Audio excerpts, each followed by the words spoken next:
आप मेहनत करते हो, किसान मेहनत करता है, मजदूर मेहनत करता है, सोयाबीन उगाते हो, कपास उगाते हो, धान उगाते हो,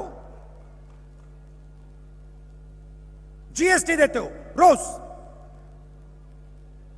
शर्ट खरीदी जीएसटी, पैंट खरीदा जीएसटी, फोन खरीदा जीएसटी, पेट्रोल डाला जीएसटी,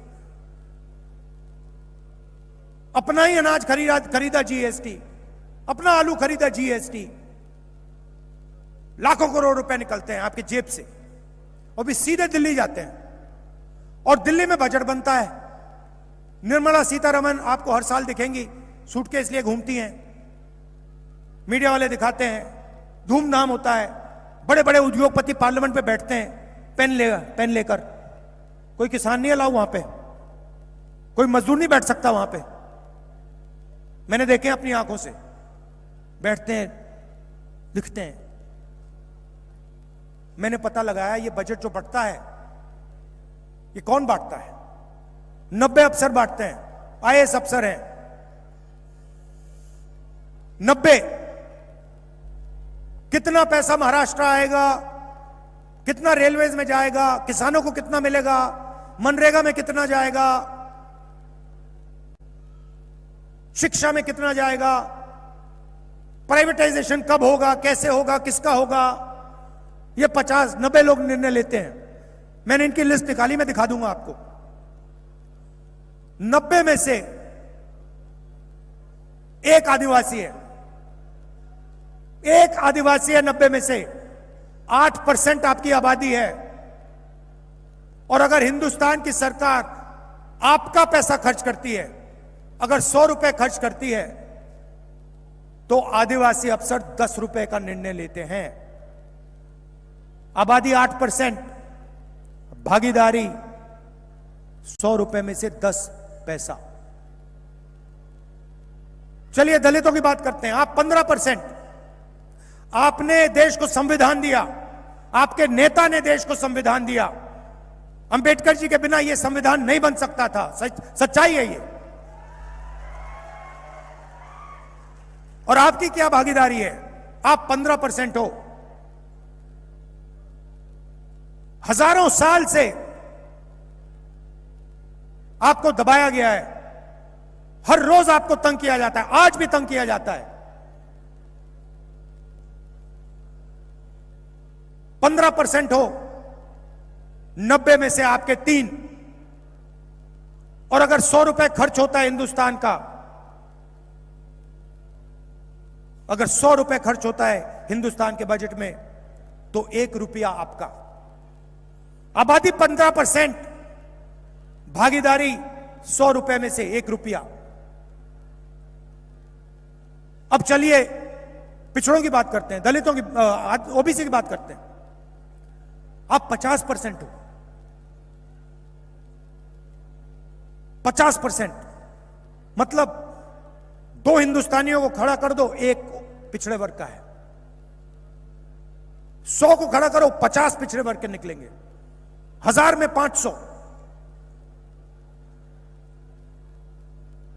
आपके 3 अफसर हैं, पीछे बैठा रखा है। उनसे कहते हैं अपनी औकात समझो, पीछे बैठो। और अगर 100 रुपए खर्च होते हैं, तो जिनकी 50% आबादी है उनको 5 रुपए का निर्णय मिलता है, 5 रुपए का डिसीजन लेते हैं वो। तो सब मिलाकर 50%, 15%, 8% मिला दो, मतलब 70% से ज्यादा आपकी भागीदारी 100 रुपए में से 6 रुपए 10 पैसे। यह सच्चाई है देश की। मैं आपके कर्जे माफ की बात करता हूं, मीडिया वाले कहते हैं राहुल गांधी आप आदत बिगाड़ रहा है, और उनका 16 लाख करोड़ रुपए माफ हो जाता है, कहते हैं देखो देखो कितना विकास हुआ, देखो देखो कितना विकास हुआ।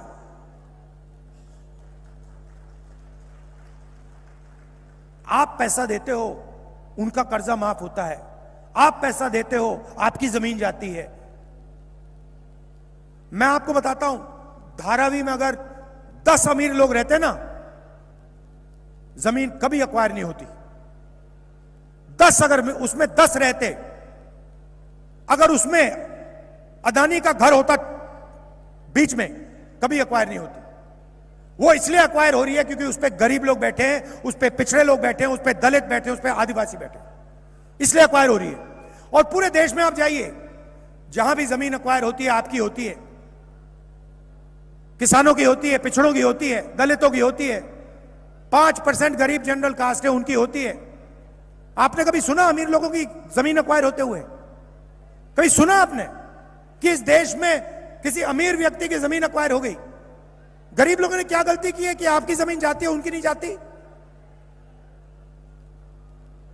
संविधान में कहीं लिखा है कि धारावी की जमीन, 1 लाख करोड़ रुपए की जमीन गरीबों से छीनकर अदानी जी को देनी चाहिए? कहां लिखा, मुझे दिखा दो, कौन से पेज पे है? मैं बोलना बंद कर दूंगा। तो जितना भी धन है आपका उधर जाता है, और जो आपके लिए लड़ता है, कन्याकुमारी से कश्मीर चलता है, भट्टा परसोल में जाता है, जमीन अधिग्रहण बिल लाता है, मनरेगा को सपोर्ट करता है, उसको ये मीडिया वाले 24 घंटा गाली देते हैं। क्यों? क्योंकि वो आपके लिए लड़ता है। जहां आपका अपमान होता है वहां खड़ा हो जाता है। अब महाराष्ट्र की सरकार आएगी, इंडिया गठबंधन की आएगी, जितना पैसा उन्होंने अरबपतियों को दिया उतना हम आपको देने वाले हैं।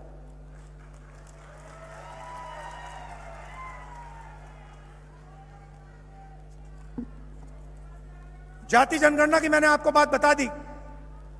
जाति जनगणना हम यहां करेंगे, दिल्ली में करेंगे, और पता लगाएंगे सचमुच में आपकी भागीदारी कितनी है, कौन सी संस्था में आपके कितने लोग हैं, मीडिया में कितने हैं, कॉर्पोरेट इंडिया में कितने हैं, प्राइवेट अस्पताल कितने में कितने हैं, प्राइवेट कॉलेज यूनिवर्सिटी कितनी है, ये पूरा मतलब एक्सरे कर देंगे। महाराष्ट्र में भी करेंगे, दिल्ली में भी करेंगे, तेलंगाना में हो रहा है, कर्नाटक में हो रहा है, और यहां भी करेंगे। 50% की जो दीवार बना रखी है रिजर्वेशन की, उसको तोड़ के परे कर देंगे।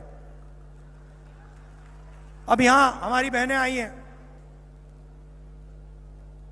आप रीढ़ की हड्डी हो देश की,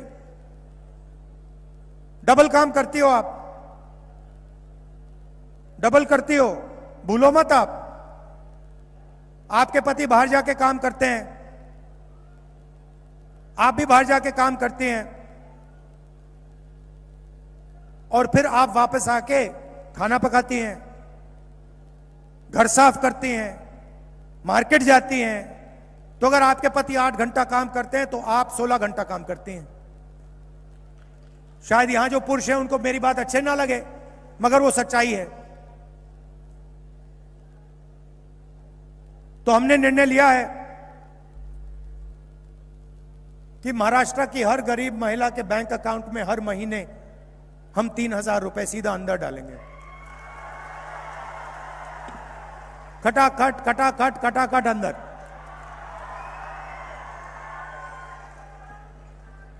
आप सुबह जगोगी, 1 तारीख को जगोगी, बैंक अकाउंट चेक करोगी, देखोगी 3,000 रुपए आपके बैंक अकाउंट में। उसके बाद आप मार्केट जाओगी, बच्चों से कहोगी कि मैं मार्केट जा रही हूं, बस स्टैंड में जाके खड़ी होगी। जब बस में जाओगी, कंडक्टर आपसे कहेगा, आप पूछोगी टिकट खरीदने जाओगी, कंडक्टर आपसे कहेगा, मैडम महाराष्ट्र की सरकार ने ये फ्री में कर दिया है, आपको 1 रुपया नहीं देना। फिर आप पूछोगी कहां तक फ्री है, और कंडक्टर आपको कहेगा जहां भी महाराष्ट्र में आप बस में जाना चाहती हो सारा का सारा फ्री है। 10 किलोमीटर जाने 10 किलोमीटर, 50 जाने 50, 100 जाने 100, 200 जाने 200, 500 किलोमीटर जो भी आपको बस में जाना है वो महिलाओं के लिए महाराष्ट्र में फ्री है। और जैसे ही हम ये काम करेंगे, पुरुष हमारे हमसे कहेंगे किसान हमसे कहेंगे ये आपने क्या कर दिया राहुल जी, आपने महिलाओं को 3,000 रुपए दे दिया हर महीने, आप उनको बस में फ्री घुमा रहे हो, हमारा क्या होगा? आपने तो बैलेंस बिगाड़ दिया। महिलाओं को आपने पैसे दे दिए, बस में फ्री कर दिया, हमारे को आपने कुछ नहीं दिया। तो उनसे भाइयों से मैं कहना चाहता हूं 3 लाख रुपए का कर्जा आपका माफ होगा, 3 लाख रुपए तक का आपका कर्जा माफ होगा।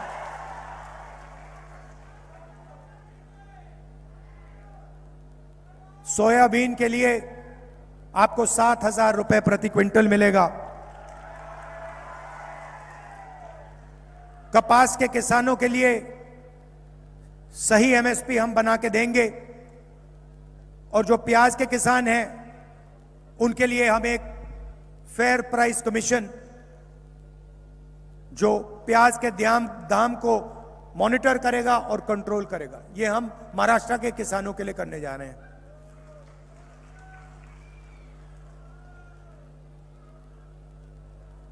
अब गरीब लोगों को सबसे ज्यादा नुकसान हेल्थ केयर से होता है, स्वास्थ्य से होता है। बीमारी हो जाती है, चोट लग जाती है, अस्पताल आपके नहीं है। पहले सरकारी अस्पताल होते थे, उसमें फ्री काम हो जाता था, अब सारे के सारे प्राइवेट हैं।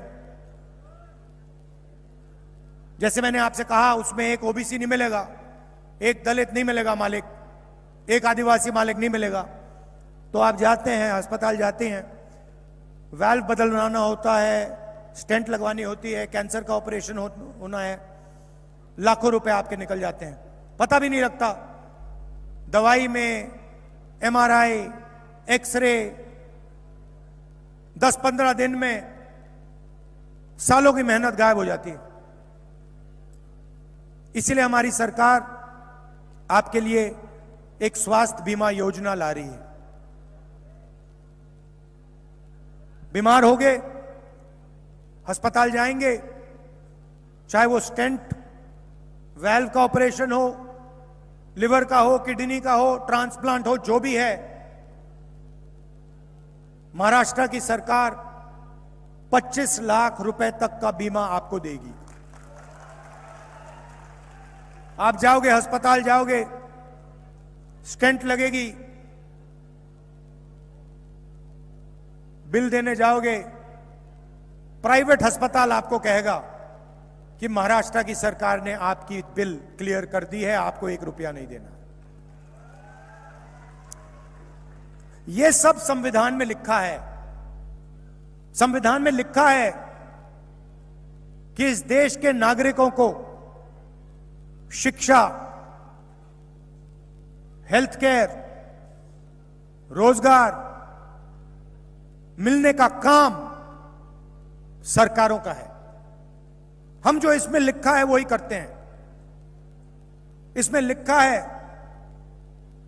कि अगर धन बटेगा तो सबको एक साथ, समानता के साथ, न्याय के साथ दिया जाएगा, इसमें लिखा है। पहली लाइन है कि यह देश हर एक नागरिक का है। इसकी पहली लाइन ये नहीं है कि यह देश अदानी का है, अंबानी का है, और इस देश का पूरा फायदा 20-25 अरबपतियों को मिलना चाहिए, इसमें कहीं नहीं लिखा। हम इसका प्रयोग करते हैं, इसकी रक्षा करते हैं।